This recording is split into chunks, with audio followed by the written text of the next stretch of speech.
जय हिंद। मैं हवलदार नारायण सनगर आज ऐसे महान शख्स का इतिहास आपको बताने वाला हूं।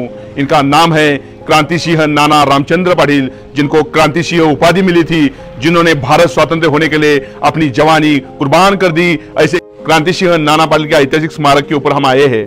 मैं आप सभी लोगों को बताना चाहूंगा, इनका जन्म 3 अगस्त 1900 को उनका जन्म हुआ था और इसी गांव में उनका जन्म हुआ था। उनको बचपन से ही कुश्ती का शौक था और बचपन से ही वो कुश्ती के अखाड़े में जाते थे। उनके पिताजी उनको अखाड़े में लेके जाते थे और वहां से उन्होंने कुश्ती सीखी और अपना शरीर बलदंड बना दिया। और शरीर बलदंड बनने के बाद उन्होंने 7वीं तक शिक्षा प्राप्त कर ली और शिक्षा जब 7वीं तक प्राप्त कर ली तब उनको अंग्रेजों के सरकार में उनको पटवारी की नौकरी मिली और पटवारी की नौकरी मिलने के बाद क्रांति सिंह नाना पाटिल अपना कार्य करना शुरू कर दिया। उस समय उनको क्रांति सिंह किताब नहीं मिला था, लेकिन उन्होंने भारत के ऊपर जो संकट आ रहे थे, अंग्रेजों का जो जुल्मी कारोबार भारत के ऊपर चल रहा था, इसके खिलाफ बोलने का कार्य उनको करना था। लेकिन उनकी नौकरी थी और नौकरी की वजह से वो कर नहीं पा रहे थे। उसी समय उन्होंने ये सब अंग्रेजों का जो काला कारोबार था वो देख लिया था।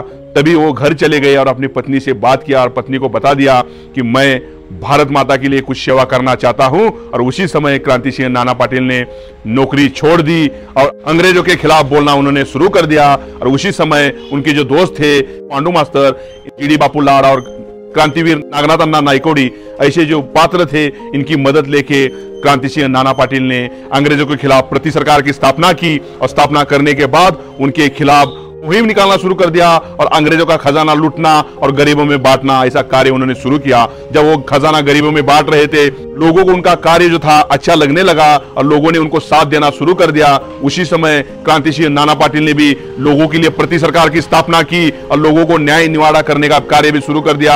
अंग्रेजों की जुल्मी सत्ता को उन्होंने नकार दिया। तभी इसी देश के अंदर 1942 को चले जाओ का आंदोलन शुरू हुआ था और महात्मा गांधी जी ने उसका नेतृत्व कर रहे थे। उसी चले जाओ के आंदोलन में क्रांति सिंह नाना पाटिल जी का कार्य भी सबसे महत्वपूर्ण है।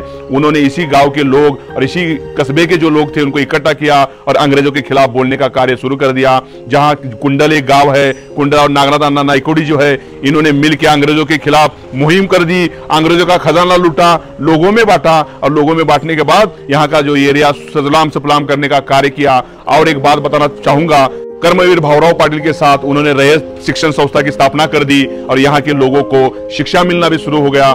ऐसा कार्य इस महान शख्स ने किया था। अभी हम इनके घर पे जाएंगे, जहां उनका घर है वो घर देखेंगे और उनका एक जो सहारा लेने के लिए वो एक डंडा था, वो डंडा और उनके पादुका हम देखेंगे और आगे का इतिहास मैं उधर जाके बताऊंगा।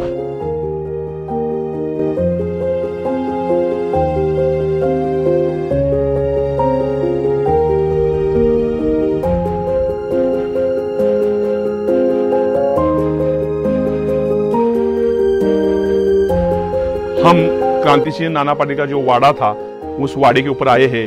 उनके परपोते प्रज्वल पाटिल हमारे पास है। वो उनके जो पादुका है और उनका जो ये सहारा लेने के लिए लाठी है, इसके बारे में आपसे बात करेंगे। क्रांति सिंह जब घर में आते थे तब वो पादुका पहनते थे, घर में पहन के इधर उधर करते थे। और वो जो है उनके सहारा लेने की लट्टी है, डंडा है, वो घर में इस्तेमाल करते थे, बाहर जाते इस्तेमाल करते थे। वो या उनकी आखिरी निशानी है। आखिरी निशानी ये क्रांति सिंह नाना पाटिल की आखिरी निशानी, इनका ये जो लाठी है, इसका सहारा लेके वो चले होंगे और ये पादुका होगी।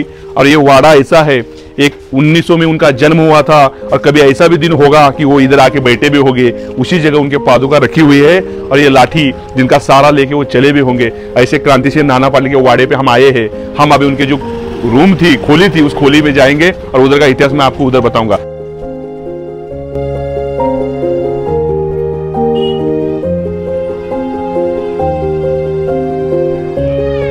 ये क्रांति सिंह नाना पाटिल का घर, यही उन्होंने कभी बैठ के खाना भी खाया होगा। आज से 121 साल पहले उनका जन्म हुआ था।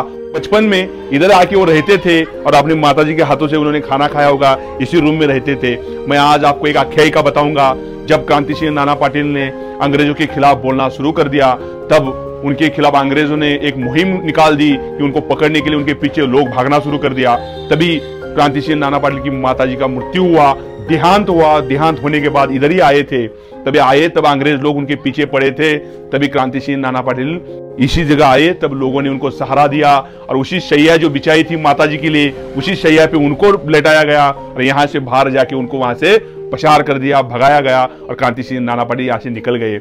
इन्होंने हिंदुस्तान का स्वातंत्र्य के लिए सबसे बड़ा बलिदान दिया है। मैं आप सभी लोगों को इतना ही कहना चाहूंगा, सुभाष चंद्र बोस, महात्मा गांधी, सुखदेव, राजगुरु, सरदार वल्लभ भाई पटेल, ऐसे जो महान नेता है, इन नेता की तरह ही इस महान शख्स ने कार्य किया है। इनके पीछे ही मचिंद्रगढ़ है, उसकी प्रतिकृति आपको मैं दिखाने की कोशिश करूंगा। यही हिंदवी स्वराज्य संस्थापक छत्रपति शिवाजी महाराज का पदस्पर्श पावन ऐसा मचिंद्रगढ़ है। उनका आदर्श लेके क्रांति सिंह नाना पाटिल ने अंग्रेजों के खिलाफ बोलने का कार्य किया और अंग्रेजों को यहां से भगाने का कार्य किया। सातारा जिला में प्रति सरकार स्थापन करने का कार्य इसी खोली से शुरुआत हुआ था। ये खोली छोटी है, 10 बाई 20 की खोली होगी, लेकिन इसी खोली से उनको प्रेरणा मिली थी कि अंग्रेजों के खिलाफ सरकार स्थापन करने का। और ऐसा व्यक्ति जो हिंदुस्तान को स्वतंत्र करने में सबसे बड़ा बलिदान दिया, ऐसे क्रांति सूर्य क्रांति सिंह नाना पाटिल को मैं प्रणाम करता हूं। और इनका जो सहारा लेने का जो डंडा है, ये डंडा हमने हाथ लगाया, हम हमारा भाग्य समझते।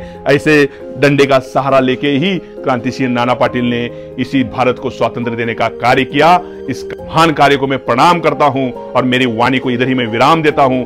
जय हिंद, जय शिवराय, जय भवानी, जय महाराष्ट्र।